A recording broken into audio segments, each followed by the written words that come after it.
Está começando o programa Na Real. Toda semana, temas relevantes para ouvir. Uma produção da Rádio PUC-Rio Comunicar. Neste terceiro episódio do programa Na Real, vamos abordar os videogames. Esses jogos eletrônicos tiveram um crescimento de 140% em 2020 no Brasil. E não pensem que eles são apenas um entretenimento. Na segunda reportagem, ainda sobre o impacto da premiação do Oscar, vamos falar de cinema, mais especificamente de um documentário da atriz e diretora Bárbara Paz sobre Hector Babenco, com quem foi casada. E para completar, selecionamos pílulas sobre alguns dos temas relevantes que aconteceram ao longo da semana e que foram destaque nas mídias eletrônicas e impressas. Os videogames tiveram um grande impulso durante a pandemia. Somente no ano passado, houve um crescimento da ordem de 140% no Brasil, e esses jogos eletrônicos vão além de um entretenimento. É o que você confere agora na reportagem de João Gabriel Mancuso. Uma das poucas indústrias que cresceu durante a pandemia foi a de videogames. Um estudo da Visa apontou que a venda de jogos eletrônicos cresceu 140% em 2020 no Brasil. Já nos Estados Unidos, o aumento como um todo na indústria foi de 27%, o que deu um faturamento total de 57 bilhões de dólares no país. Para o professor do Departamento de Informática da PUC-Rio, Augusto Baffa, alguns fatores explicam o acréscimo da popularidade dos jogos eletrônicos na pandemia. Ele, que é coordenador de desenvolvimento de games no Laboratório de Pesquisa ICAD, acredita que no período difícil que a humanidade vive, os jogos podem funcionar como uma válvula de escape. Não só é uma questão de lazer, né? Enfim, é uma questão de você estar tendo uma válvula de escape, no caso da pandemia, né? As pessoas não podem sair na rua, então elas têm que ter algum tipo de atividade. E você fica em casa, você cansa de ver série, você cansa de fazer outras coisas, então você começa a ter essas outras alternativas. E é claro que os videogames, eles trazem diversas alternativas, diversos jogos diferentes, diversas temáticas diferentes.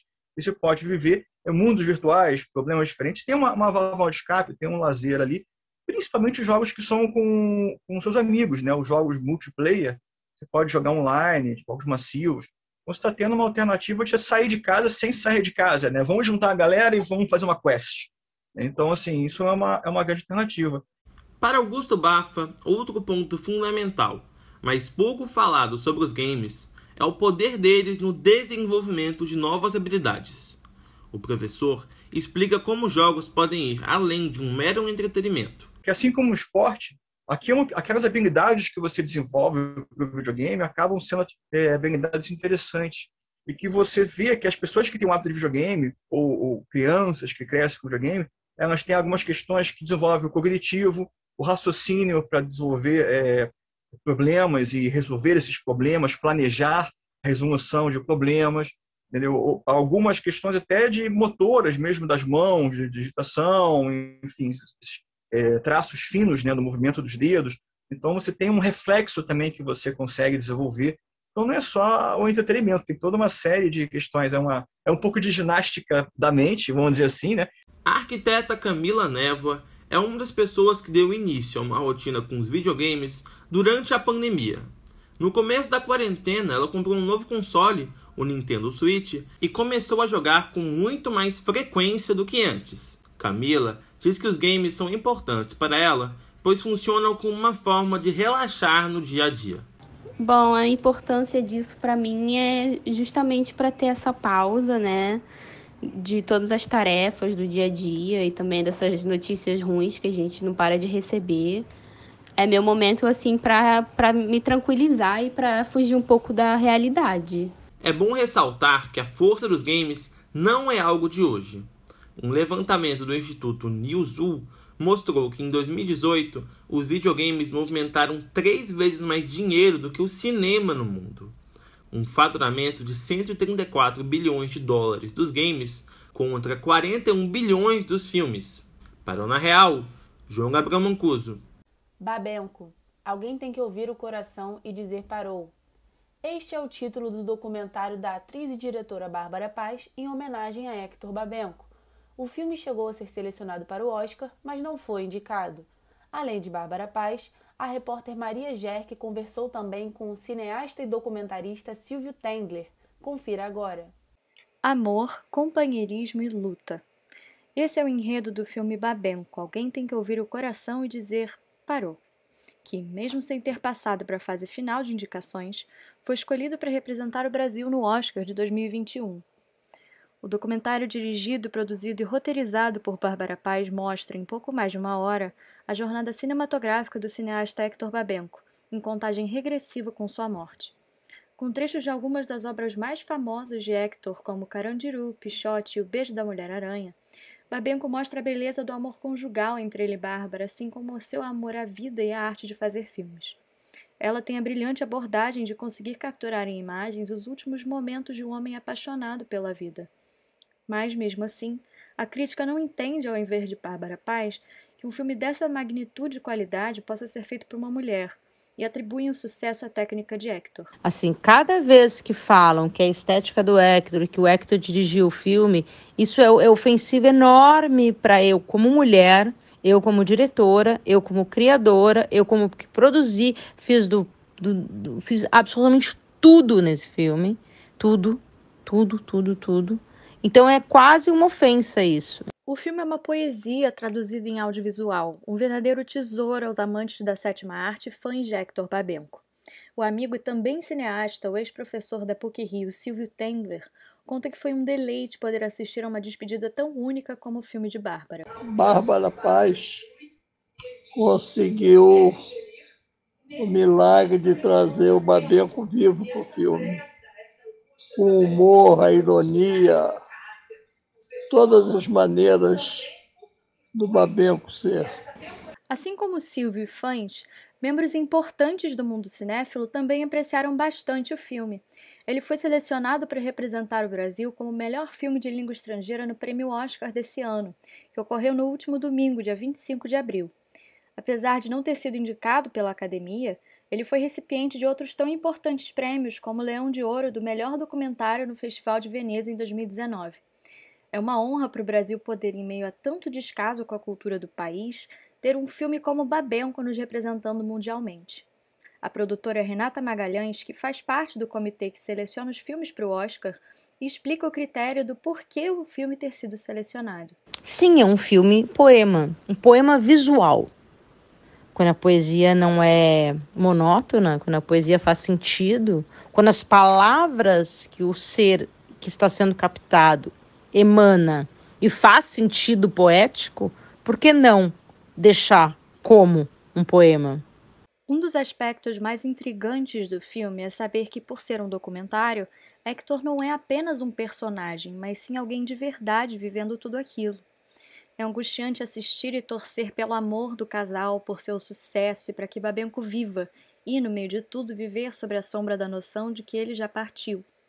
Em inglês, o título do filme foi traduzido como Babenco, Tell Me When I Die, que em português seria Babenco, Me Diga Quando Morro. Bárbara relata que essa mudança no nome do filme foi algo pensado entre ela e a roteirista Maria Camargo sobre o momento crítico do filme no qual o espectador passa a aguardar a despedida de Hector. Eu fui fazendo toda essa trajetória, essa narração de preparação para que esse personagem, para as pessoas, né, quem está assistindo, conhecer onde chegou esse homem, né, aonde chegou, quem ele foi, para onde ele passou e para onde que ele está indo. Então ele está se despedindo. Aí na metade você percebe que ele vai se despedir, porque você já está embutido nesse, já está dentro dele, né? Na metade do filme você já está dentro dele. E aí você não quer que esse homem parta, só que esse homem já partiu. No livro Mr. Babenco, Solilóquio A2 101, de Bárbara Paz e Hector Babenco, o cineasta, provocado por perguntas da esposa, divide momentos de sua vida pessoal desde a infância na Argentina, sua carreira no cinema até seu último jantar juntos. Poemas e registros fotográficos nunca antes vistos do diretor também podem ser encontrados no livro. Bárbara foi extremamente generosa para com o público e a nação cinéfila, de forma geral, por contar tão lindamente essa história de amor deles e de Hector para com a vida. Silvio Tendler, Renata Magalhães e Bárbara Paz garantem que o filme é imperdível a todos os amantes da sétima arte. É um filme muito bem feito do ponto de vista cinematográfico, muito duro do ponto de vista de construção de história, da história que ele conta. É um filme de despedida para as pessoas que conheceram ele. É doloroso, mas é curioso como ele se relaciona com a morte e como ela se relaciona com a morte do amor dela, né? É um filme sincero, é um filme de amor, é um filme de uma grande cineasta sobre um grande cineasta. É um filme de amor à vida, um filme sobre um homem que lutou para sobreviver, para fazer cinema, né? Se manteve vivo para fazer mais um filme. Como a arte salva. E é uma carta de amor ao cinema. O filme Babenco, Alguém Deve Ouvir o Coração e Dizer Parou, está disponível para compra ou aluguel a quem desejar via YouTube Filmes e Google Play. Maria Gerke para o Na Real. E para finalizar essa edição do Na Real, trazemos para vocês alguns assuntos relevantes que ocorreram ao longo da semana.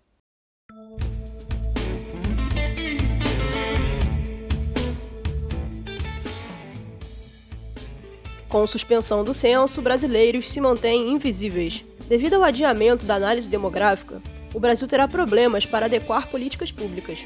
Como saber manejar recursos e calcular investimentos se faltam dados e números de referência sobre quem precisa?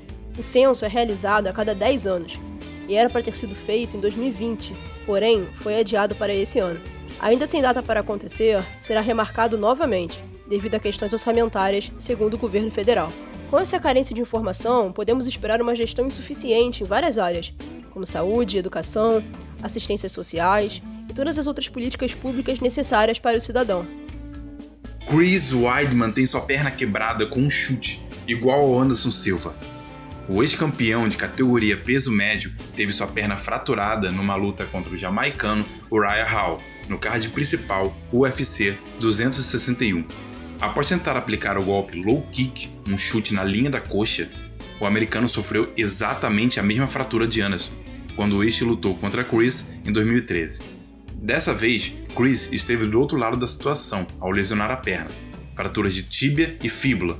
Ele já passou por uma cirurgia e voltou para sua casa em Nova York. Os Estados Unidos vão doar a outros países 60 milhões de doses de vacina contra a Covid-19.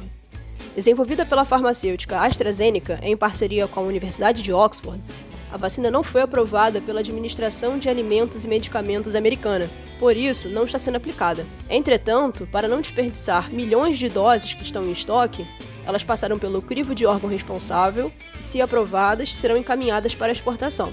Os países que receberão as doses ainda não foram decididos, mas ao que tudo indica, a Índia é um dos principais candidatos, devido ao colapso no sistema de saúde. CPI da Covid é iniciada. O Senado deu início à comissão nesta terça-feira, dia 27, com Omar Aziz, do PSD, eleito presidente, Randolfo Rodrigues, da Rede, como vice-presidente, e Renan Calheiros, do MDB, como relator do processo. O inquérito deve apurar ações do governo federal e possivelmente do estadual tomadas durante a pandemia da Covid-19. Os senadores selecionados para apuração escolheram investigar primeiramente as negociações do governo federal para a aquisição das vacinas. A CPI possui um prazo inicial de 90 dias de duração, podendo ser prorrogado pelo mesmo período. Na Índia, a pandemia é impulsionada por enorme festival religioso. O festival Kumbh Mela é uma das principais celebrações do hinduísmo e acontece a cada 12 anos. Em razão disso, as medidas de isolamento social não foram seguidas e mais de 2.300.000 novos casos de Covid-19 foram confirmados na última semana. Isso acontece enquanto o país já luta contra uma enorme onda brutal de doenças que sobrecarrega seu sistema de saúde. As instalações médicas na Índia, principalmente nas grandes cidades, estão com uma enxurrada de pacientes. Muitos morreram depois que o estoque de oxigênio acabou e hospitais em algumas cidades pararam de receber enfermos por falta de ventiladores e remédios. E por hoje é só. O programa Na Real é produzido por estagiários da Rádio PUC e tem a edição e supervisão de Célio Campos. Lembramos que a Rádio PUC faz parte do Comunicar, cuja coordenação é de Lilian Sabac. Até a próxima semana!